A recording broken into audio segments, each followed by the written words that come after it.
O avô do atirador de Suzano fala sobre a tristeza de ver o adolescente criado por ele comandar um dos maiores massacres a escolas no Brasil. No capítulo de hoje da nossa série especial, você também vai ver como estão os sobreviventes do ataque, que deixou 8 mortos.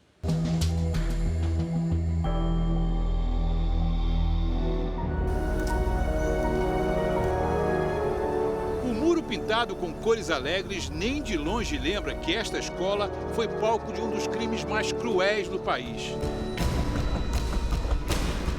Esse massacre marcou muito a cidade, marcou o Brasil. Um massacre numa escola em Suzano. E atirou em pelo menos 8 crianças.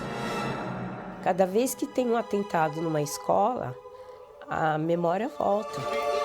O massacre na escola Raul Brasil, em março de 2019, aconteceu na cidade de Suzano, que fica na região metropolitana de São Paulo. Era para ser uma quarta-feira normal, como tantas outras. Os alunos da escola Raul Brasil chegaram aqui para mais um dia de aula.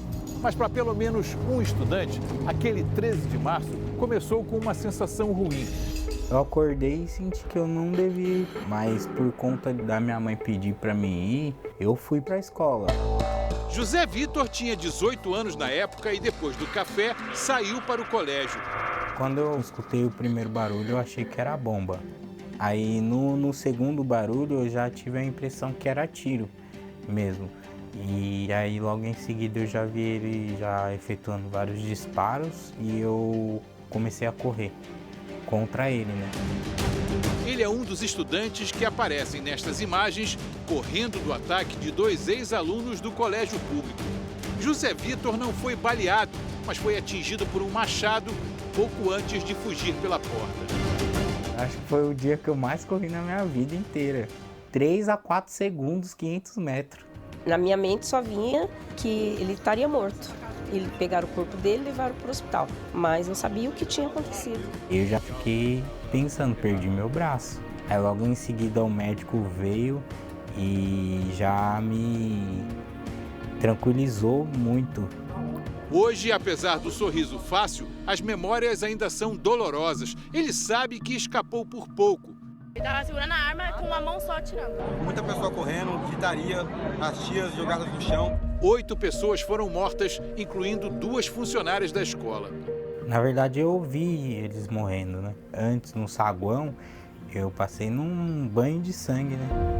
Os pais desmaiando, outros pais estavam procurando filho. Encurralados, os 2 atiradores da escola também não saíram com vida. Guilherme Talci Monteiro matou o melhor amigo, Luiz Henrique de Castro, de 24 anos, e depois se matou. O delegado do caso tem mais de 20 anos em investigações e nunca vai esquecer do que viu. Eu nunca tinha visto um cenário daquele tão horroroso, né? O inquérito, que reuniu 3 delegados, 3 procuradores e 2 juízes, apontou que os 2 garotos queriam imitar ataques a escolas feitos nos Estados Unidos. Parentes dizem que Guilherme reclamava muito de uma outra situação quando estava no colégio: bullying por causa das espinhas no rosto. O bullying, palavra de tradução difícil em português, pode ser definido como um comportamento indesejado e agressivo entre crianças em idade escolar, que envolve um desequilíbrio de poder.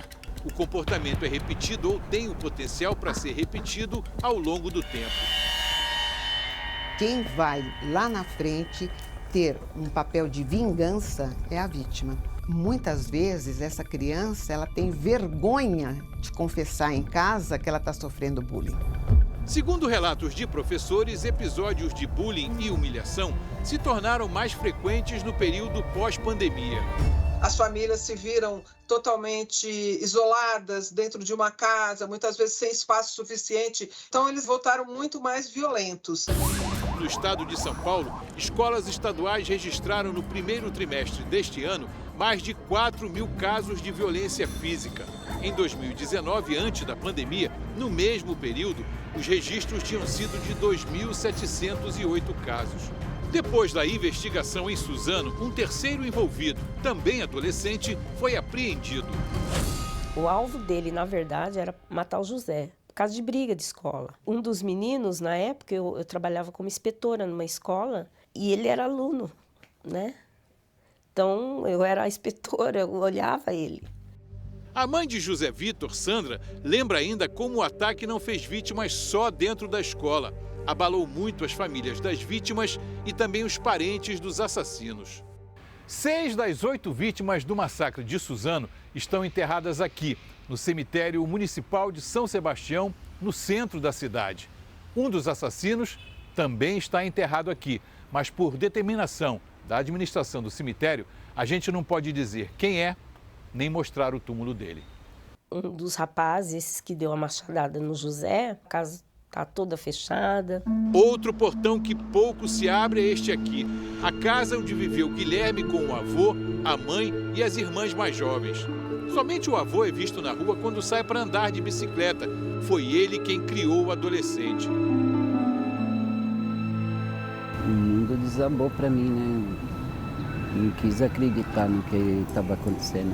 Nos dias que antecederam a tragédia, o senhor não notou nada de diferente? Nada, não notei nada. Inclusive na terça-feira ele comprou Danoninho. Aí nesse dia deu Danoninho para as irmãs. Ainda brinquei com ele, falei, nossa Guilherme, o que está acontecendo? O homem de 61 anos diz que Guilherme era o filho que ele nunca teve. Uma das lembranças mais frequentes é de levar Guilherme, ainda criança, para a creche e para a escola. Você sente saudade dele, seu Guilherme? Muito. Para José Vitor, voltar a sair de casa e estudar ainda é difícil. Não conseguia viver minha vida e eu sonhava bastante.